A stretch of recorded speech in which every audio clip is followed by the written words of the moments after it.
pedir, Senhor, que Tu nos mova nessa maneira, algo sobrenatural do Senhor seja disponibilizado em nós, na simplicidade em que o Senhor sempre nos ensina. Muito obrigado. Em nome de Jesus. Amém, Senhor. Amém. Eu queria nessa noite caminhar com vocês um pouquinho em cima. Essas cadeiras vão ajudar a gente a contar um pouquinho a história da igreja. Mas não é a história da igreja deixa eu decidido em Londrina, mas a história do Senhor Jesus, ela é muito complexa, existem muitas coisas, mas eu vou pontuar algumas coisas importantes. Por quê? Porque quando eu fui orar por essa noite pelo Tadeu, eu desejei muito que o Senhor pudesse nos fazer entender parte do que é que nós estamos fazendo parte. Nós não somos um apêndice. E às vezes a gente vive no nosso mundinho, de igreja, nas nossas coisinhas, e não conseguimos entender o todo do que Deus está fazendo. E eu desejo muito que o Espírito Santo, essa foi a minha oração, que o Espírito Santo hoje pudesse nos levar, tipo um zoom ao inverso, né? A gente olha de longe, vai um negócio perto. Eu queria que agora a gente tudo pertinho, a gente tivesse e pudesse ter uma visão macro hoje de noite, mas se sentindo parte disso que Deus está fazendo na igreja do Senhor Jesus. Não sei se você um dia já viu isso, já pensou dessa maneira, mas quando eu entendi isso, que eu vou mostrar hoje à noite, eu entendi que viver como uma igreja em células é algo muito poderoso, muito poderoso. Eu não sei se você entende isso, se um dia você já pensou isso.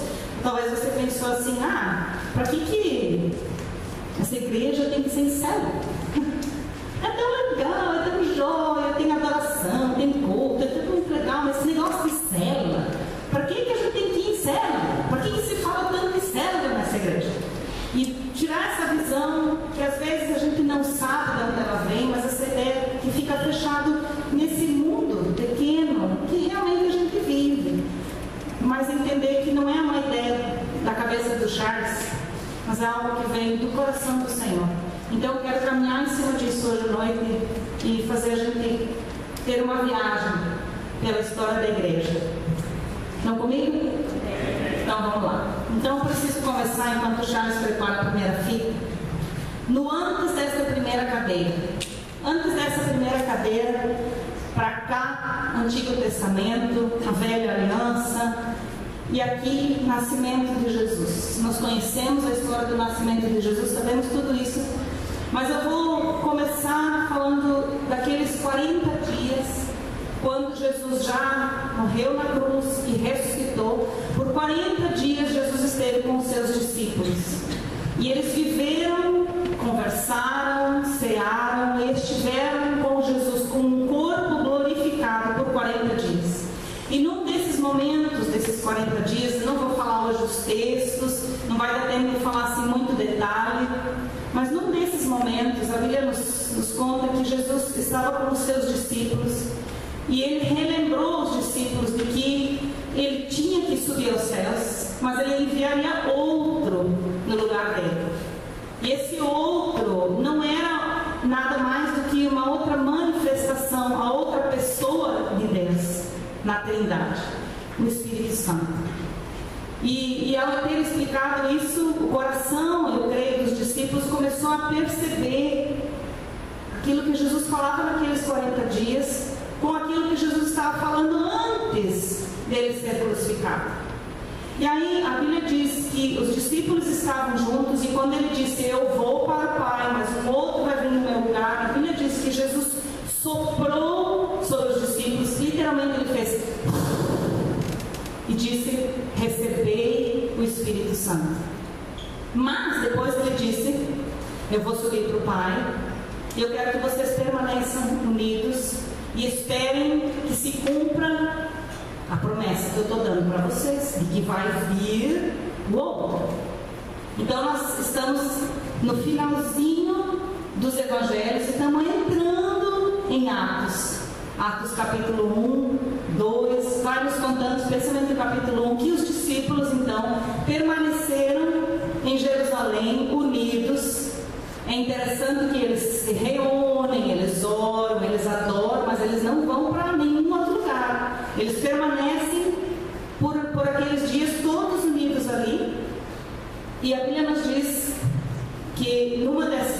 momentos que eles estavam reunidos, que era o dia de Pentecostes, porque tudo o que Deus faz na Bíblia, Ele faz perfeito. Mas eu não vou falar sobre todo o sentido do Pentecostes. Nessa noite do Pentecostes, nesse dia de Pentecostes, o Espírito Santo veio sobre os discípulos, de maneira que sobre a cabeça dele havia labaredas de fogo, línguas de fogo, e naquele exato momento os discípulos começaram a orar em línguas. E a partir daquele momento, Jesus já não estava mais com eles, os discípulos começaram a fazer os seus discípulos. O Evangelho foi pregado e poderosamente Jesus foi anunciado, e ali se estabeleceu a igreja primitiva. Que bonito, né?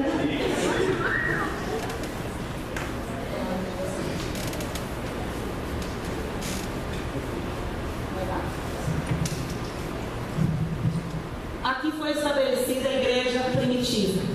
Então o livro de Atos vai nos falar da igreja primitiva. Como era essa igreja primitiva?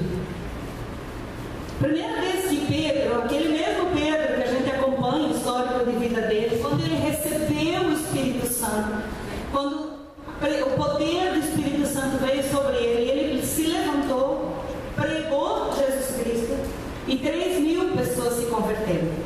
E a estimativa é que se 3.000 homens que eram contados se converteram, naquela noite é possível que 5.000 pessoas tenham sido acrescentadas. E ali estava sendo implantada a igreja. Então aqui para trás, queridos, não tinha igreja, mas também não se usava esse nome, igreja. Aqui estava começando o que ele chama de noiva, a igreja do Senhor Jesus. A igreja primitiva, os apóstolos cheios do Espírito Santo, mortos ressuscitavam, cegos viam, surdos ouviam, coxos andavam. Havia tanta manifestação de poder que a sombra de Pedro curava, e todas as histórias maravilhosas que nós lemos em Atos. Assim estava estabelecida a igreja que a gente chama de primitiva, a primeira igreja. Qual é a coisa principal daquela igreja? O que nós vemos de coisa mais importante nessa igreja quando a gente lê Atos? Quando você pensa nessa igreja, qual é a coisa mais importante que você pensa nessa igreja? Dividiam tudo. Poder do Espírito Santo. O poder do Espírito Santo era não só para a cura, os milagres, o evangelismo acontecia, o anúncio de Jesus acontecia paralelo aos milagres, mas o poder de viverem juntos, como a Bia falou, o poder de repartir tudo, o poder de amar de maneira incrível. E pessoas se convertiam e as portas das casas eram abertas para esse povo chegar. Então, nesse tempo, essa igreja que estava sendo estabelecida, você vai ler muitos relatos no final das cartas do Novo Testamento, saudações à igreja que se reúne na casa de fulano, a igreja que se reúne na casa do Beltrano, e também, em algumas vezes, eles se reuniam no Sinédrio e até mesmo no templo, quando podia acontecer essas coisas. Assim era essa igreja. O que é que estabeleceu a igreja do Senhor Jesus? Quando Jesus disse: mas recebereis poder ao descer sobre vós o Espírito Santo e sereis minhas testemunhas. Antes do dia de Pentecostes, Jesus soprou sobre os discípulos e eles receberam o Espírito Santo. Quando nós entregamos a vida para Jesus, nós recebemos o Espírito Santo. Mas existe um momento, que é o momento da igreja do Senhor Jesus andar sobre a terra, e isso é debaixo do poder do Espírito Santo. Pense nisso, debaixo de poder, da manifestação do poder. Mas aí a igreja passou várias situações, foi crescendo, mas estava presa em Jerusalém. A igreja primitiva estava ali, vivendo tudo em Jerusalém. Até que aconteceu a primeira morte Estevão. Estevão morreu apedrejado. Nunca era do coração de Deus que qualquer crente morresse apedrejado. Nunca foi sonho de Deus isso. Mas Estevão, na morte dele, no apedrejamento de Pedro, foi também um momento em que os cristãos ficavam vendo aquela cena. Atos capítulo 9, estava lá Saulo aos pés daquele moço apedrejado. Naquele momento, os outros cristãos que estavam vendo a cena falaram: agora nós vamos fugir, porque agora o negócio está ficando feio. Até então tinha ameaça, até então nosso Jesus foi morto, até então nós entendemos que os judeus não recebem o Evangelho de Jesus Cristo, mas agora a água não está nos tornozelos, ela já bateu na bunda. Agora, ó, perna para quem tem. E o povo se esparramou e foi para as vizinhanças das nações em volta, fugiram de Jerusalém. Ao fugir de Jerusalém e ir para outros lugares, eles levaram o fogo do Espírito Santo e a mensagem da salvação com eles. E Jesus foi anunciado aos outros povos. Mas tudo isso, basicamente, acontecia em reuniões nas casas. A casa de Cornélio foi uma dessas casas. A casa daquele homem que foi o guardião de Paulo e Silas na prisão. Tudo isso estava acontecendo sempre nas casas. Se fosse talvez no nosso tempo, ia falar assim: a igreja que se reúne na casa de Heraldo e Ilza, a igreja que se reúne na casa da Valéria do Silva, eu saúdo a igreja que se reúne lá. Era isso que estava acontecendo, e muito poderoso, muito poderoso. A morte de Estevão esparramou os cristãos para que eles levassem o poder, aquilo que Deus tinha dito: Jerusalém, Judéia, Samaria e os confins da terra. E assim aconteceu. Porém, daqui até a próxima fase, com a perseguição, foram muitos anos de perseguição. Essa história da igreja primitiva, dos mártires, foi muito sofrida. É muito semelhante ao que nós estamos vendo hoje em alguns países da África. E ainda ouvimos falar em alguns países islâmicos, pastores sendo assassinados, igrejas ateadas fogo. São notícias que o Jornal Nacional não fala, mas acontece por causa do Evangelho de Salvação, ou porque a igreja é escondida nos países comunistas, hoje ainda a Coreia, antigamente a Rússia, pessoas morriam pelo Evangelho. E por muitos anos, por praticamente 200 anos aqui, cristãos morriam por pregar Jesus. Então as pessoas cresceram nesse ambiente, se converteram nesse ambiente, bem diferente do nosso. Bem diferente do nosso, quando a gente se converte, pode escolher se quer uma Bíblia com capa preta, verde, azul, amarelo, cor-de-rosa, rosa escuro, rosa claro, 300 tipos de traduções, grossa, pequena, letra gigante, e pode passear na rua, e tem Bíblia no celular. Não era nada disso. Ninguém zoa, sim, um pouquinho, tira sarro, sim, um pouquinho, porque você é crente, mas perseguir mesmo, de morte, nós não experimentamos. Mas esta igreja experimentou morte por causa de Jesus Cristo. E aí, 200 anos depois, quando a igreja estava vivendo esse contexto difícil de perseguição, a igreja já havia chegado e estava forte em Roma. Estava forte em Roma. Roma, nós sabemos como é até hoje, você estudou isso na história. Roma era uma nação que cria em muitos deuses, que tinha muitas crenças, tinha muitas imaginações sobre como o mundo era criado, mas não pregava a Deus. E quando o cristianismo foi chegando em Roma, muitas pessoas se converteram. E aí não se sabe se foi uma conversão genuína, uns dizem que sim, uns dizem que não. Dizem que havia um imperador chamado Constantino, que de alguma maneira ficou impactado com o Evangelho. Dizem os historiadores que Constantino, ele era um guerreiro, era um homem forte no Império Romano, conquistava povos, era uma época, tudo estava debaixo de Roma. Ele dormiu de noite, na outra manhã ele teve uma batalha, ele teve um sonho. Diz que ele teve um sonho, nesse sonho ele viu uma cruz, e embaixo dessa cruz estava escrito: através dessa cruz você vai ter vitória. Ele entendeu que a cruz estava falando para ele, era um sinal sinal de que ele ia ganhar a guerra mesmo. Não se sabe se Deus estava tentando falar com ele, ele não entendeu aquilo que ele achou ou não, mas ele se tornou amigo do cristianismo. Mas também, até o fim da vida dele, Constantino era simpatizante do cristianismo, mas adorava o Deus Sol, simpatizante do cristianismo, mas continuava a servir os deuses da nação dele naquele tempo. Mas Constantino foi o homem que estabeleceu um novo tempo sobre a igreja. Constantino disse: vamos acabar de perseguir os cristãos, porque também na verdade não resolveu matar os cristãos, não deu conta de acabar, porque nunca vai dar tempo, nunca vai dar para o diabo vencer a igreja, amém? Nunca.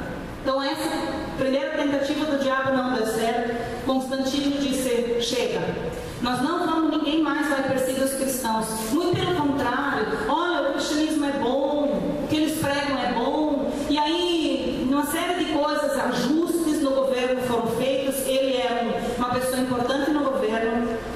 Se fundou uma igreja que se tornou a igreja oficial, a igreja, como chama? Apostólica Romana. A palavra católico quer dizer igreja universal. Não era uma igreja universal cristã.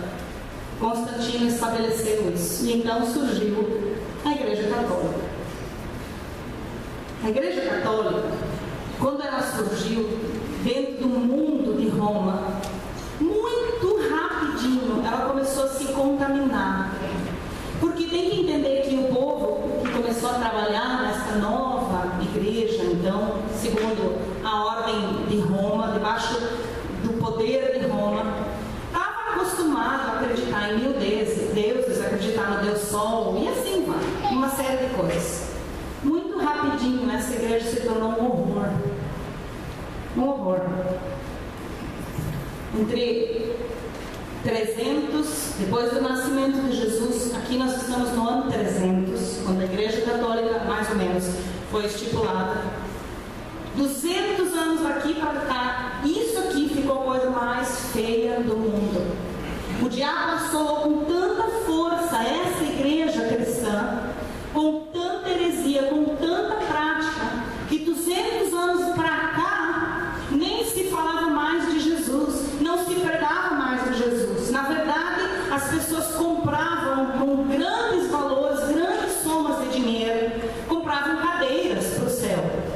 Nessa altura aqui, 200 anos para cá, o que são 200 anos? Estava tudo deteriorado, tudo feio, não tinha mais leitura de Bíblia, ninguém podia ler a Bíblia.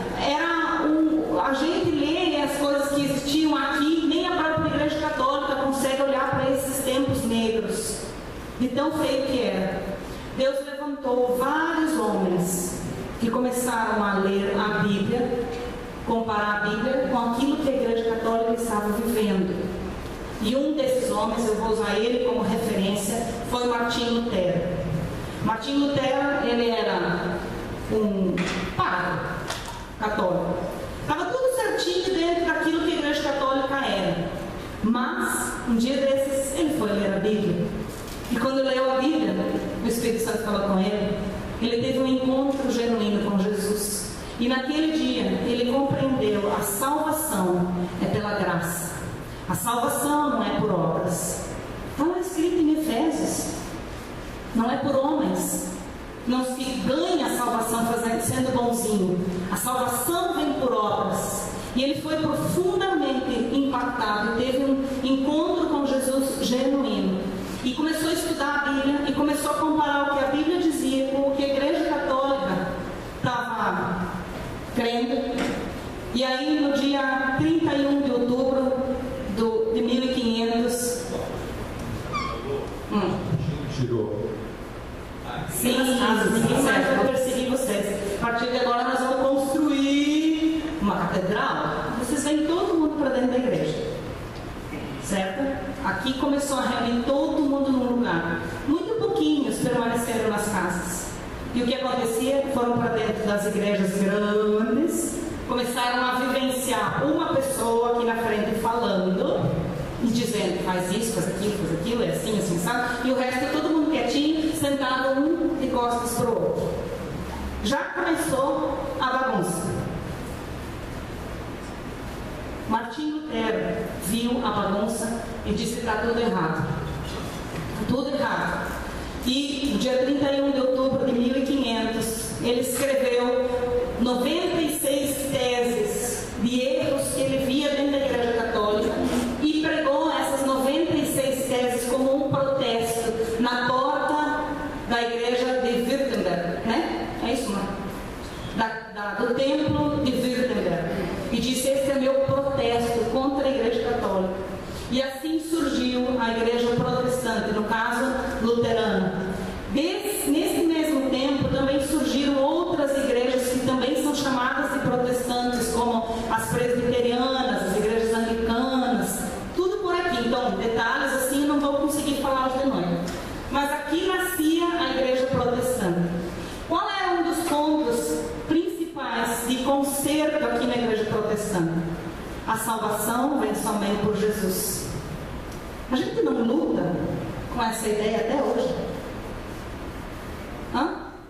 Não estamos sempre trabalhando com pessoas para explicar que a salvação é de graça, é graça do Senhor Jesus. Olha, vem vindo daqui, ó. E aí chega então essa reforma. Nessa reforma da Igreja Protestante, Lutero começou a trazer reformas muito importantes. Uma delas é a Bíblia. A Bíblia pode ir para o povo. Lutero traduziu a Bíblia, que os católicos tinham dito que tinha que ser somente em latim, e as pessoas não tinham acesso à Bíblia. Ele disse, não, a Bíblia é para o povo. E traduziu para a língua alemã a Bíblia, para todo mundo ter acesso. Olha que poderoso. O que Deus está fazendo até aqui? A igreja do coração de Deus, cheia do Espírito Santo, que se reunia nas casas, que tinha tempos poderosos de manifestação, de pregação, de ganhar pessoas para Jesus. Era a mesma igreja que está chegando aqui, porém bastante diferente daquela, bastante doente, bastante fria. Então, quando Deus interveio nessa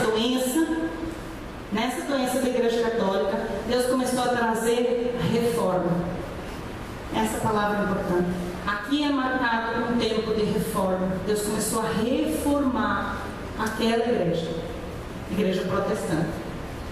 A igreja protestante, com a Bíblia, refez as doutrinas, estava bem jóia no concerto, pregando Jesus, tinha esquecido, ou sei lá, ficou obscuro, ficou escondido nessa reforma uma verdade muito importante. Aqui tinha sido arrastado junto da contaminação do diabo lá a ideia de que se batizam os bebês. Então a igreja protestante continuou batizando bebês, embora pregassem a salvação em Jesus Cristo, vida nova em Jesus Cristo, novo nascimento em Jesus. Eles batizavam os bebês, parecido com aquilo, mas levavam esses adolescentes depois a terem a profissão de fé. Então também não estava certo. Também estava faltando um pedaço. Então Deus traz outra grande reforma, que é a reforma que eu vou dar o nome mais conhecido, a reforma das igrejas batistas. Por que será que chamam-se igrejas batistas? Porque as igrejas batistas e os homens que foram levantados para essa reforma viram uma falha na igreja protestante. Falaram, peraí, nascimento em Jesus, Bíblia, tudo está jóia, mas não dá para batizar o bebê. Batismo está vinculado ao novo nascimento. A Bíblia diz que se convertem aqueles que entregaram a vida para Jesus. E essa reforma foi muito importante, porque eles caminhavam firme na palavra e trouxeram o entendimento de que o batismo está vinculado ao novo nascimento. Então Deus estava reformando a igreja de novo. E daqui vieram todas as igrejas que passaram a ensinar o batismo. Nós vemos desta origem, embora os nossos missionários venham de base protestante. Eu fui criada aqui. Luciano foi criado aqui. Então você já começa a se localizar nos tempos. Isso aqui tudo são igrejas bem antigas. Eu não tenho os anos. Te confesso que eu não fiz essa pesquisa. Eu comecei, foi muita falação e pouco específico. Então eu disse, eu vou deixar para lá isso. Mas você pesquisa, vai conseguir achar. Igreja Batista. A Igreja Batista, então nós já estamos chegando ali um pouco para cá. A Igreja Batista foi muito fiel na palavra e muito fiel na ideia e no princípio do batismo. Mas o que é que ainda estava faltando daqui para lá, que tinha lá e não tinha aqui? Ainda não, antes das células. Alguém falou, será? Poder do Espírito Santo ficou aqui. Poder do Espírito Santo ficou aqui. Aqui não tinha mais, aqui. Tudo aqui se sabe que existe o Espírito Santo. Se sabe que o Espírito Santo é uma pessoa da Trindade, é uma manifestação de Deus, mas não está aqui ainda. Aqui está todo mundo vivendo aqui atrás, quando Jesus fez. Recebeu o Espírito Santo só. Agora pulou-se o Pentecostes, nesse período todo, estava fraco. E aí Deus traz mais uma reforma, que são as igrejas pentecostais.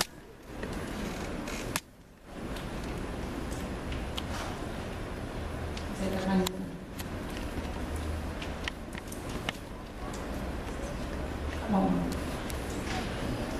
agora o Senhor Deus, que ama a igreja, que enxerga a igreja, tudo isso, queridos, é a igreja do Senhor Jesus. Tudo isso aqui, em todos os tempos aqui, em todos os tempos aqui também, em todos os tempos aqui nesta igreja e nesta igreja, nós vamos encontrar amados irmãos em Cristo Jesus nos céus. Porque a Bíblia diz que Deus sempre manteve os remanescentes fiéis. Mas na reforma da igreja que Deus vai fazendo, não pode competir com crianças nem com outro pastor.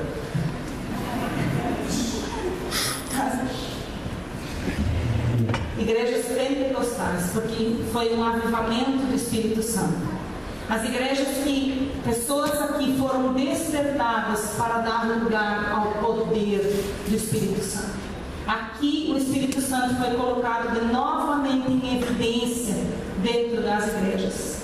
São grandes movimentos, País de Gales, Rua Azusa, nos Estados Unidos. As igrejas pentecostais trouxeram de volta o entendimento dos dons, o orar em línguas que estava apagadíssimo aqui, foi restaurado nas igrejas pentecostais. E glória a Deus pelas igrejas pentecostais.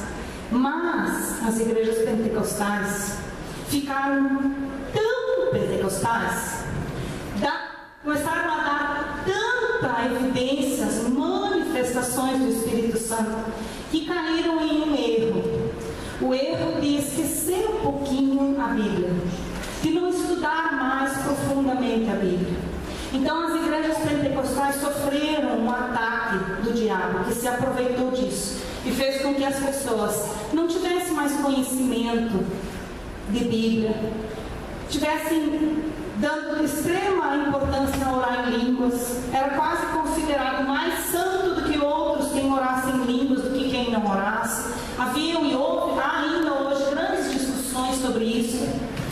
As igrejas pentecostais começaram a olhar e, por exemplo, se o Espírito Santo é quem dá a interpretação, se o Espírito Santo que dá a palavra de conhecimento, de sabedoria, então não precisa de estudar a Bíblia antes. Não precisa, o Espírito Santo vai trazer. Então, assim, levantava um ancião, outro ancião na igreja, trazia uma palavra, e daí ele trazia uma revelação, que na verdade era uma revelação, um revelamento, e aí começou a ter problemas, porque nada ainda estava exatamente como era o sonho da igreja E aqui a igreja pentecostal, apesar de ser joia, estava precisando também de uma reforma.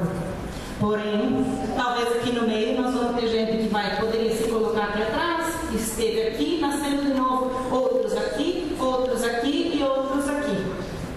Tudo isso é a igreja do Senhor Jesus. Tudo isso. A igreja da palavra. Tudo isso é a nossa história, a nossa igreja. Nós somos a igreja do Senhor Jesus. Tudo isso. A igreja pentecostal consertou a igreja batista, mas esqueceu as coisas deles que eles tinham esquecido, que eles arrumaram. E aí veio uma nova reforma. Uma reforma que o Brasil foi recebendo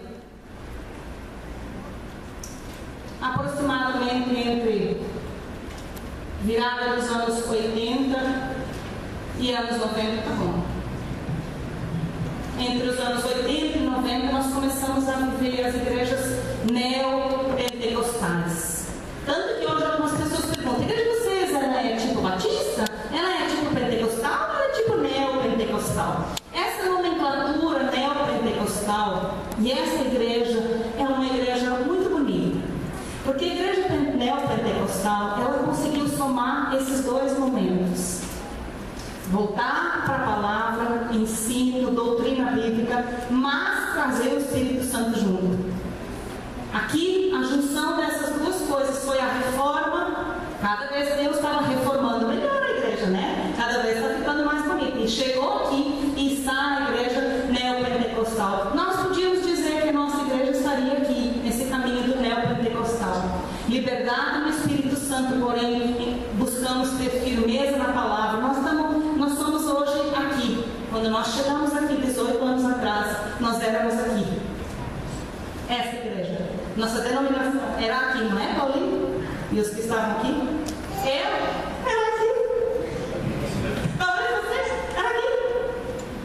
E o Senhor tem reformado a igreja e nós temos sido trazidos para esse momento. Uma igreja que ama a palavra, que quer conhecer a palavra, que não quer andar no sofrimento da vida por não conhecer a palavra, mas que quer fluir no Espírito Santo. Equilíbrio. Nós estamos caminhando aqui. Porém, essa igreja, em todas essas reformas, ainda estava vivendo um problema. Tudo isso até aqui ainda tinha uma característica de, por exemplo, aqui tinha bandas importantes, como a história de Asaf Borba, 30 anos atrás, Ademar de Campos, 30 anos atrás. Pouco para frente vem grandes ministérios, como Diante do Trono da Lagoinha, que são os que nós ainda conhecemos. Mas ainda havia a ideia de que existe o ministério do louvor. E todo mundo está sentado aqui, mas eles são os adoradores, os levitas. Aqui sempre se entendia que a oração poderosa é do pastor, que a pregação da palavra é do pastor, e que para alguém poder trabalhar na igreja tem que ir para o seminário, tem que se enfiar 4 anos no seminário, tem que ter muito estudo, só então ele vai poder fazer isso e aquilo. E a maioria das pessoas por trás dessa igreja ainda estavam sentadas nas suas cadeiras, crendo na palavra, crendo no Espírito Santo, já tendo experiências com o Espírito Santo, mas olhando muito fazer. Qual é o conserto que estava faltando ainda aqui? Reunião nas casas? Isso tinha ficado aqui. Por muitos e muitos e muitos anos, a igreja ainda se reunia somente nos templos. E todo o trabalho da igreja, tudo que acontecia, até a manifestação do Espírito Santo, o ensino da palavra, tudo tinha que ser em grandes reuniões. Lá, né? Aqui talvez não ainda. Bons estudos bíblicos e tudo, mas no máximo nas casas se reuniam para fazer um estudo bíblico, é verdade. Fazer estudo bíblico nas casas, mas ninguém abria coração, fala, estou com um problema, quero que ore por mim, eu vou orar por você e recebe cura. Não, isso tudo tem que ser lá no pastor. Assim, tinha um defeito ainda essa igreja neopentecostal. E aí Deus traz uma reforma. E essa outra reforma chama-se igreja em células. E é aqui onde eu quero chegar. Igreja em células, no coração de Deus, é o retorno a essa igreja primitiva. É o retorno àquilo que o povo vivia lá, onde o poder do Espírito Santo se manifesta em cada um. E cada um pode ter na sua casa a manifestação de Deus. Onde aqui todo mundo vive aquilo que Deus desejou, que está escrito na palavra em 2 Pedro 2,14, que nós somos sacerdócio real. Olha como o diabo durante muito tempo, começando por aqui, começou a roubar o entendimento da igreja ser representante de Jesus na terra. Aqui Jesus levantou 12 discípulos, dos 12 foram treinados 70, dos 70 foram treinados 120, e a igreja se esparramou, e todo mundo aprendeu a orar por enfermos, a ministrar debaixo dos dons, das curas, dos sinais. As pessoas eram curadas de dentro e de fora, e o diabo veio rapidinho, bagunçou tudo. O problema aqui não foi a perseguição, queridos. O grande laço do diabo na igreja foi enfiar todo mundo sentado um atrás do outro, quieto. Agora aqui só um fala. Se um fala, quando é que lá dentro naquele culto eu vou lá em línguas? Quando é que lá dentro naquele culto eu vou saber que a Márcia e o Claudião passaram uma situação difícil e eu poderia orar por eles? Quando é que aqui dentro de uma igrejona, onde todo mundo está junto, eu vou saber que ela está com uma enfermidade e eu posso orar por ela e ela ser curada? Quando é que ela vai ter acesso a um pastor super poderoso aqui para finalmente ele conseguir orar por ela? Porque está todo mundo dentro, reunido num grande templo e só dependendo de um. Isso nunca estava no coração do Senhor. No coração de Deus estava aquilo que Jesus disse: eu vou para o Pai, mas eu vou deixar no meu lugar um outro.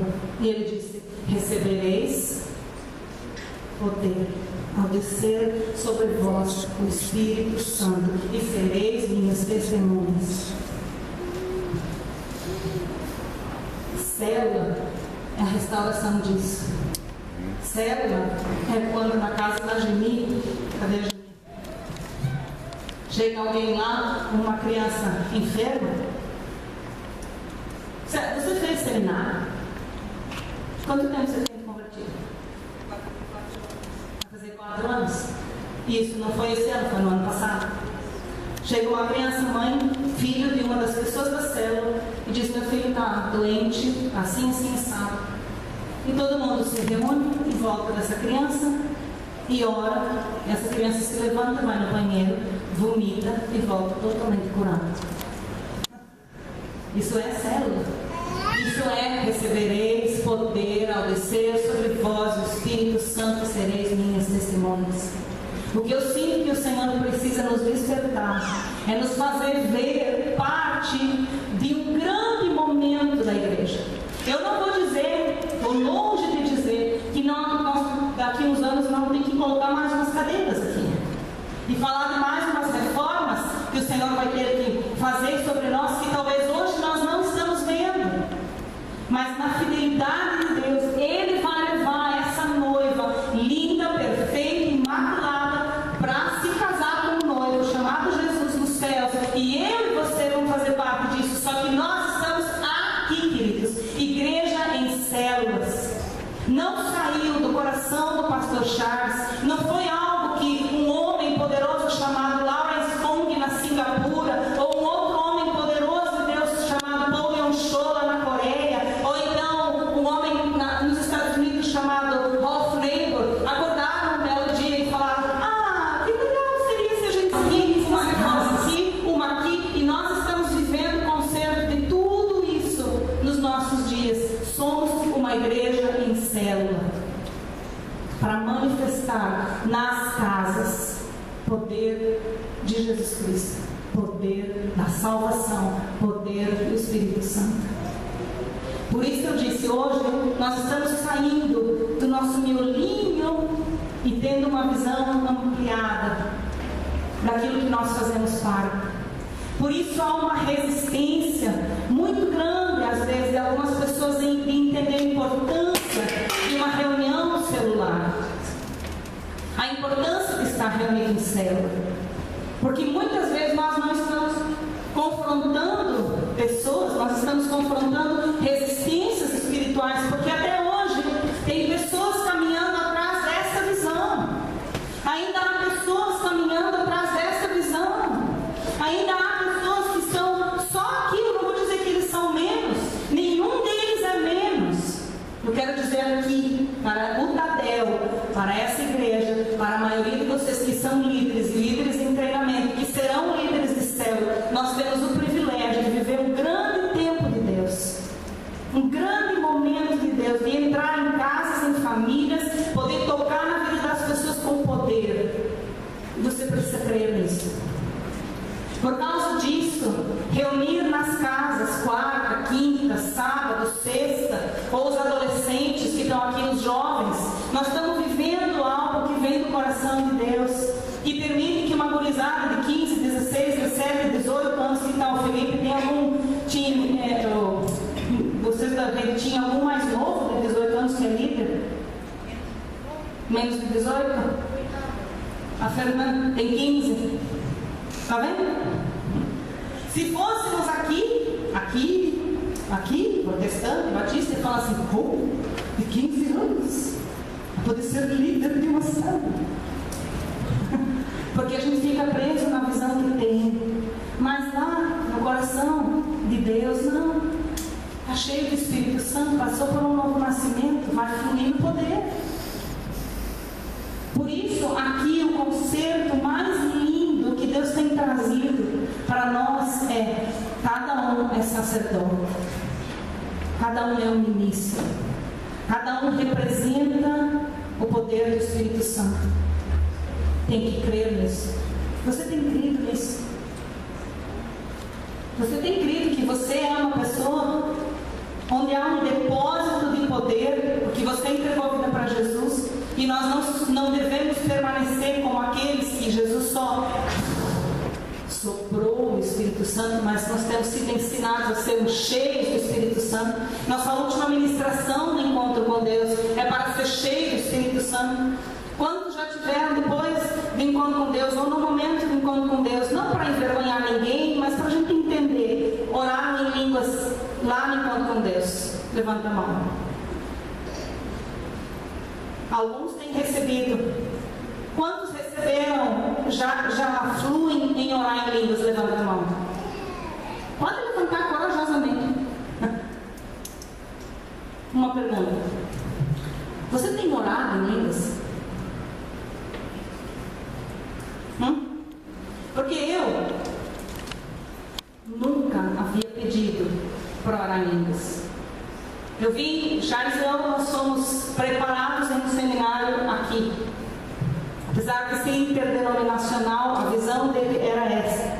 E a visão aqui, fechada pelo Espírito Santo, não enxergava ainda o poder do Espírito Santo, nos ensinou que o movimento do Espírito Santo no Pentecostes de Atos era só uma história. E isso eu aprendi dos meus professores no seminário. Que os discípulos oraram em línguas naquele dia do Pentecostes porque era necessário lá acontecer. Mas hoje não é mais necessário. E eu, muito bem, eles são meus professores, devem saber mais que eu não sei nada, venho da igreja luterana. Tá bom para mim. Nunca questionei, nunca me interessei, nunca orei, nunca. Mas o Senhor da igreja, a quem eu pertenço, porque entreguei minha vida para Jesus, achou um outro jeito de falar comigo. E aos 13 anos, meteu um texto no meu coração que eu nunca entendi. Eu já disse várias vezes, João 8,37. Quem crê em mim, como diz a Escritura, do seu interior fluirão rios de água viva. Como é que vai fluir rios de água viva de mim? Então, me arrastando lá daquela base, e dessa base eu queria entender o Pentecostes. E não tinha o Pentecostes.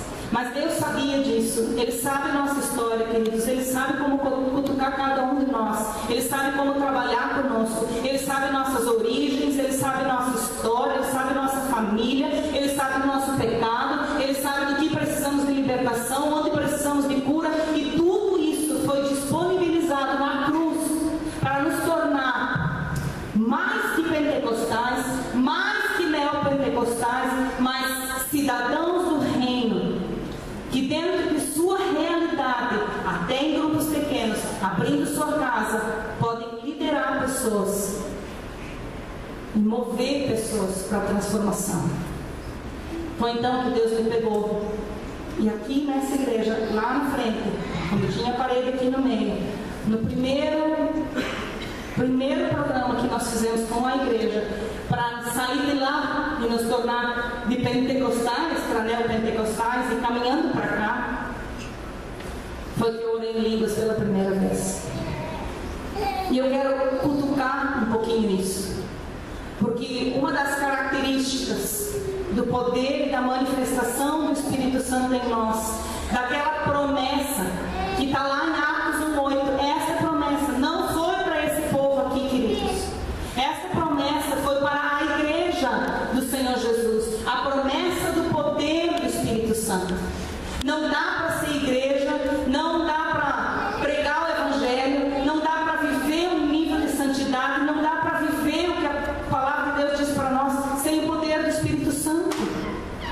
Pensava eu, na minha ignorância, que poder do Espírito Santo era só para os outros verem que tem poder. Meu Deus, quanta ignorância eu tinha. Mas eu pensava isso, a minha burrice. Eu achava que poder era poder para burrice. Não tem nada a ver com isso. Poder não é chamar atenção. Poder é uma capacidade sobrenatural para viver em santidade, para manifestar as obras, para representar Jesus na terra. Meu Deus, você e eu não podemos fazer isso sem o Espírito Santo. Nós não somos capazes de viver uma vida de santidade sem o Espírito Santo. Se nós queremos viver uma vida de santidade sem o Espírito Santo, o que sobra, queridos? O que estava preso aqui, e o que vem aqui, e o que está aqui também hoje. Um trem chamado religiosidade, que é o demônio que tem trabalhado na igreja durante todos esses tempos e vai continuar trabalhando no povo de Deus até o fim dos tempos. Mas o poder do Espírito Santo, queridos, não é para alguns. O poder do Espírito Santo é para todos aqueles que receberam Jesus. Então nós temos passado pelo encontro com Deus, temos sido ministrados na palavra, temos tido muitas experiências. Para quê? Para quê? Para que é disponível para nós todas essas coisas, queridos? Se era só para a gente viver bem, na hora que o Espírito Santo vem, o poder vem, a gente era arrebatado. Não era mais simples? Para Deus, talvez? Não era mais simples? Ah, pega, tem uma unção poderosa, e daí, tá bom assim agora, vou levar para você. Mas não é. O poder, na verdade, para nos manter santos, para nos fazer conhecer a palavra, na verdade é para que a igreja do Senhor Jesus se manifeste. Lá em Gênesis, Deus deu uma ordem: enchei a terra, se multipliquem e encham a terra. Lá foi estragado. O que cresceu e se multiplicou chama-se pecado. E aí nós temos que ler Romanos 3:23, mas todos pecaram e estão destituídos da glória de Deus. Tem que pregar Jesus, tem que nascer de novo. Eu e você passamos por isso.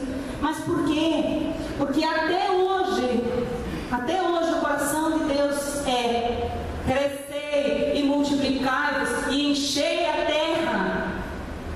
Hoje, de um povo chamado Igreja do Senhor Jesus, que se manifesta pela terra, tendo uma mensagem para uma mulher deprimida, tendo uma mensagem para um casal que está se acabando e acabando o casamento, para dizer para jovens que estão completamente na desgraça, na ruína, enchendo a cara de droga, se prostituindo, que a vida é mais do que isso, para dizer para os adolescentes que hoje se enfiam dentro do computador e têm sérios problemas com a vida, de identidade, de caráter.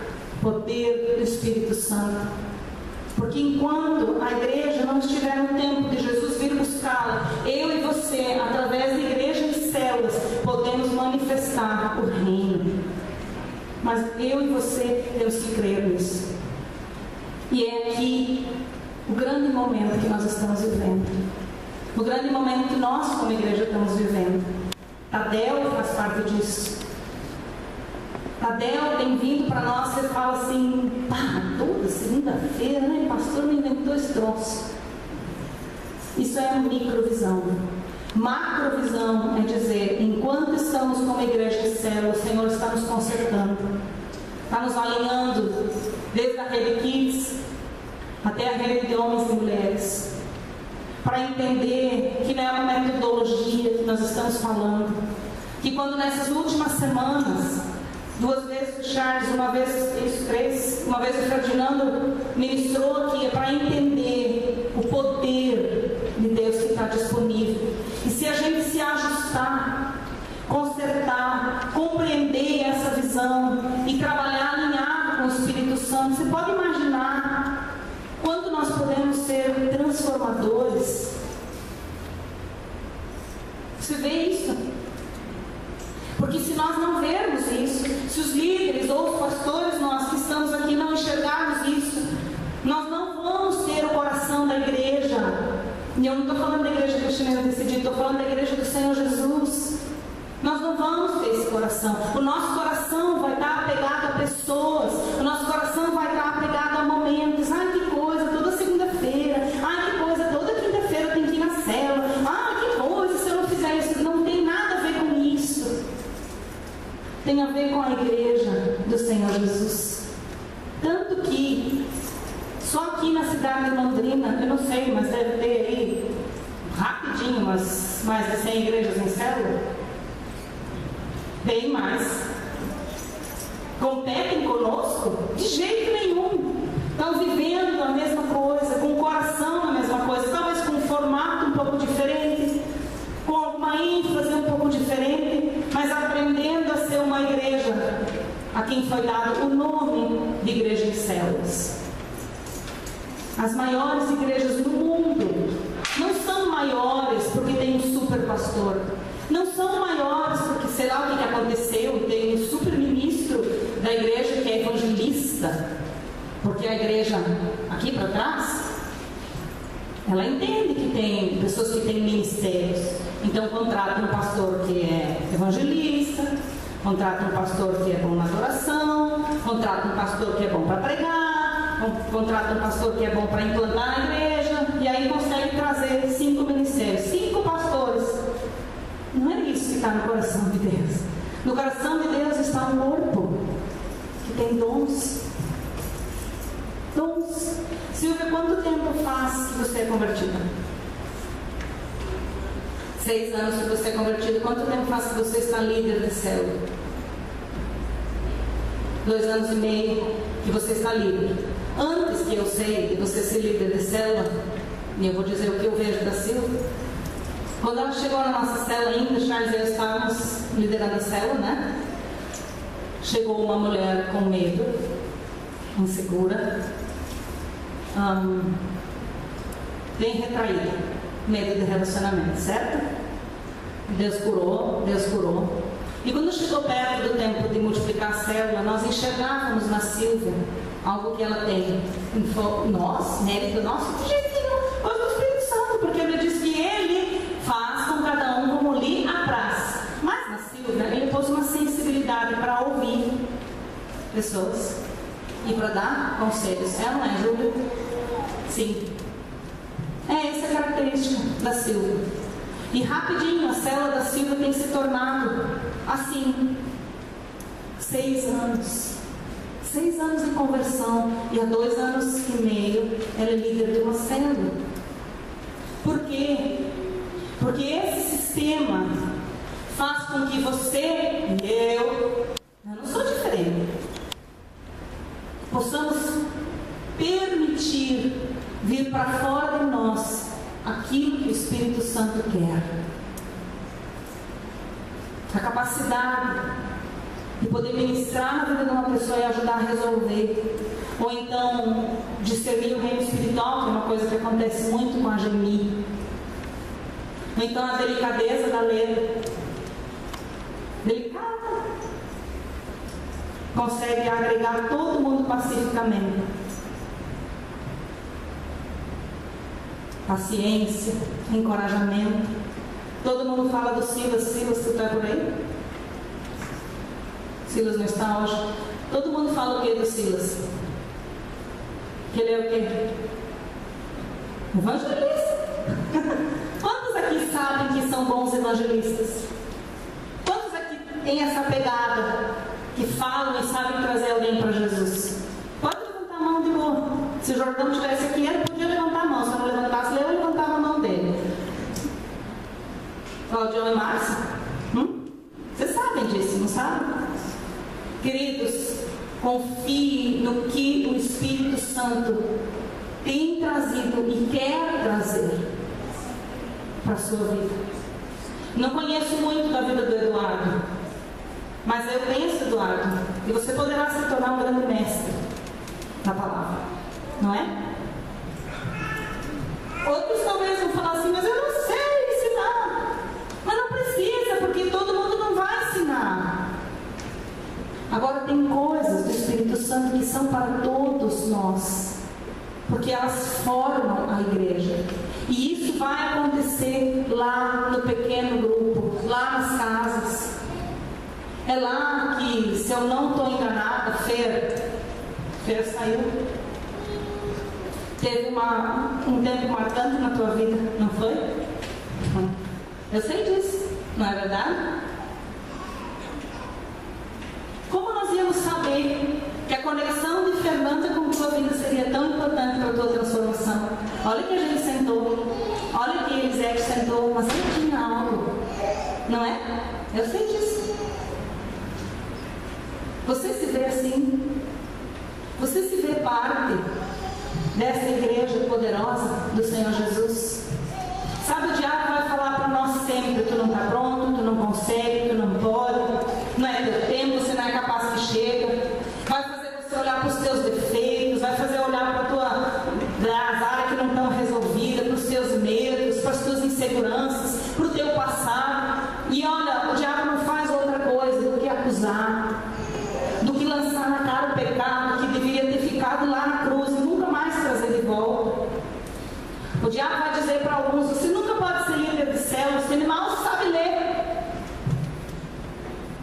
Acompanhei alguns de vocês em escola de líderes e talvez vocês nem saibam, mas tem alguns que eu me lembro que quando sentaram no pós-encontro e aquela dinâmica de cada um ler um pouquinho da apostila, parece tão assim nada a ver, né? Mas gente, alguém que lê muito pouquinho, porque estudou muito pouquinho, mas vai lá voltar a estudar e ler lá no pós-encontro na escola de líderes, ele se senta e lê um pouquinho do conteúdo da apostila. Quando termina o terceiro do nível 3, eu vi isso, está lendo com facilidade, com habilidade, com fluência. Não tem nada a ver, tem tudo a ver, tem tudo a ver, e é isso que Deus chama de igreja, é isso que Ele chama de igreja. O bom dessa igreja em célula é que durante toda essa semana, levanta a mão aqui quem é líder de célula. Conta para mim alguém rapidinho. 1, 2, 3, 4, 5, 6, 7, 8, 9, 10, 11, 12, 13, 14, 15, 16, 17, 18, 19, 20, 21, 22, 23, 24, 25, 26, 27, 28, 29, 30, 31, 32, 33. 33 células estão representadas aqui. Alguns de vocês talvez já no processo para multiplicar. E aqueles que não vieram hoje porque avisaram, não podem vir, avisem, viu? Quando você não puder vir, porque é importante. Que não estão aqui. Nós temos mais de 70 células que acontecem durante a semana na igreja. 70 células, onde todo mundo pode entender que tem a visitação do Espírito Santo. E vai ser a igreja do Senhor Jesus lá na célula. E pessoas serão curadas, transformadas. Isto é a igreja de Jesus. Isso ultrapassa a igreja que se reúne aqui nesse espaço. faça. E é essa macrovisão que eu queria que você visse hoje de noite. E você saísse daqui e falasse: uau, eu faço parte de um negócio grande. Faço parte de algo poderoso. Deus quer usar a tua vida. Então, busque o Espírito Santo. Creia nele, flua nele. Obedeça a palavra. Seja curado, liberto, restaurado. Corra atrás do que não está arrumado e arrume, porque tem conselho em Jesus. Se melhore, ame a célula, ame a presença do Senhor na célula. E a igreja vai se estabelecer. Pessoas virão. Não tenha medo de ganhar gente para Jesus. Não fique pensando que você não é capaz, que não há habilidade. Você faz parte da igreja. Nós estamos vivendo um dos melhores momentos da igreja do Senhor Jesus. Nós passamos por muitos concertos e ainda estamos passando. O próprio Tadel é um concerto sobre nossa igreja local, de alinhamento de visão. Porque Deus de tempo em tempo trabalha conosco e diz: melhora isso, melhora aquilo. Mas glória a Deus. Glória a Deus. Quem pode dar glória a Deus? Glória a Deus. Quero que isso anime o teu coração, enche você de fé. Essa é a igreja do Senhor Jesus. Cada casa, uma igreja. Cada membro, um ministro. Amém? Amém. Vamos ficar de pé.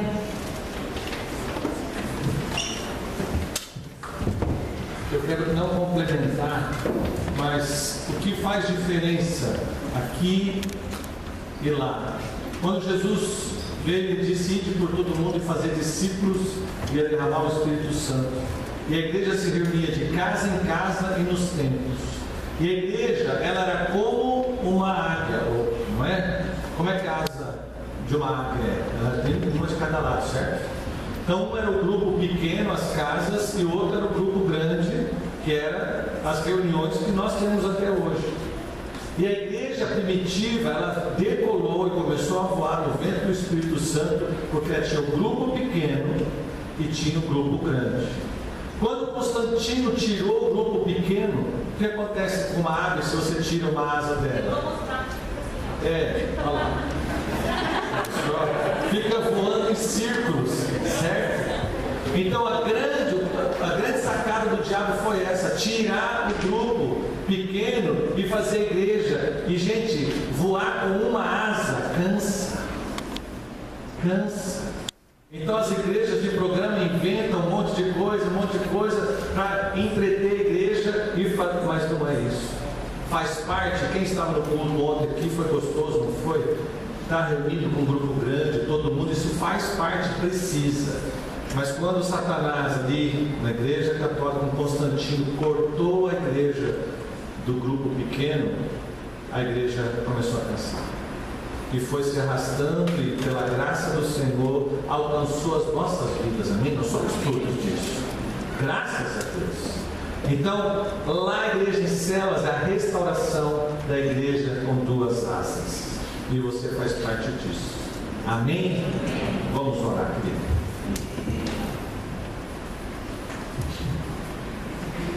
Amém. Pai, nós te agradecemos, porque estamos vivendo realmente um tempo ímpar, um tempo tão importante. Na nossa ignorância, Senhor, nós não podemos nem imaginar que somos melhores do que os nossos irmãos de séculos passados. Temos aprendido com esta igreja do passado, Senhor, mas somos responsáveis pelo nosso tempo. Somos responsáveis pelas famílias em nossa volta hoje. Somos responsáveis pelos adolescentes de hoje. Somos responsáveis pelos jovens de hoje. Pelas famílias, pelos casais, pelos homens e pelas mulheres de hoje. E o Senhor olha para nós e vê que podemos, por causa do Espírito Santo que nos é disponível. E, querido Espírito Santo, quero pedir que o Senhor traga um despertamento sobre todos os cansados, que talvez também estão rodando em círculo, que também estão desacreditados sobre o que é a igreja em célula, que conseguem só olhar o programa, que conseguem só olhar o horário e os compromissos. Ó Deus, eu quero pedir que o Senhor traga algo além disso, entender que realmente a nossa vida é manifestar o reino na terra, o trabalho, as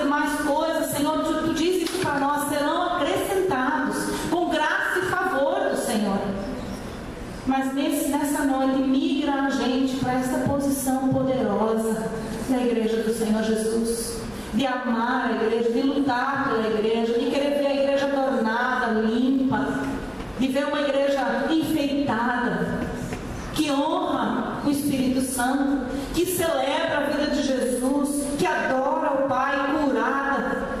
E nós queremos ver isso acontecendo. Senhor, aviva os líderes aqui, Senhor. Traz um despertamento sobre toda a liderança, Senhor. Traz uma visão, Senhor. Aumenta o nível da Tua presença nas reuniões, porque não é possível a gente se reunir religiosamente, fazer mecanicamente, Senhor. Nós queremos ter Pentecostes nos nossos dias, Senhor. Nós queremos, Senhor, que a palavra seja anunciada viva e eficaz. Nós queremos crer na transformação e queremos, Senhor, que essa oração se estenda sobre toda a igreja, sobre todos os membros das células, que nem no Tadel vem, porque hoje o Senhor está nos alinhando, hoje o Senhor está nos chamando para essa posição. Senhor, não é força nossa, não é na força do braço, mas é na força do Espírito Santo. E nós queremos estar nesse tempo, viver estas grandes coisas do Senhor. Senhor, oro para que sejam despertados os dons, sejam despertados os dons, Senhor. Os que oram em línguas, Senhor, sejam poderosos, Senhor, em orar em línguas, porque isso é para edificação. Que não fiquem dormindo, Senhor, aqueles que são os evangelistas, os que são os mestres, aqueles que têm o dom da cura, aqueles que têm o dom profético, Senhor, dos sinais, dos milagres, da fé, e todos os dons que certamente todos já temos estudado na escola de líderes. Senhor, nós te pedimos, aviva os dons, traz o despertamento. Queremos ver, Senhor, o impacto da Tua glória se manifestar, Senhor. Enche-nos com Teu Espírito Santo, desperta-nos, fala conosco, nos conduz, Senhor, para ser a igreja que está no Teu coração, Senhor. Nos abençoa, abençoa nossas células, abençoa o povo que se reúne conosco, nos dá discernimento, mas também nos dá ousadia e intrepidez. Tudo que sabemos que está disponível para nós através de Ti, querido Espírito Santo. E que a bênção do Senhor nos alcance, seja tremendamente derramado sobre nós. Em nome de Jesus. Amém. Amém.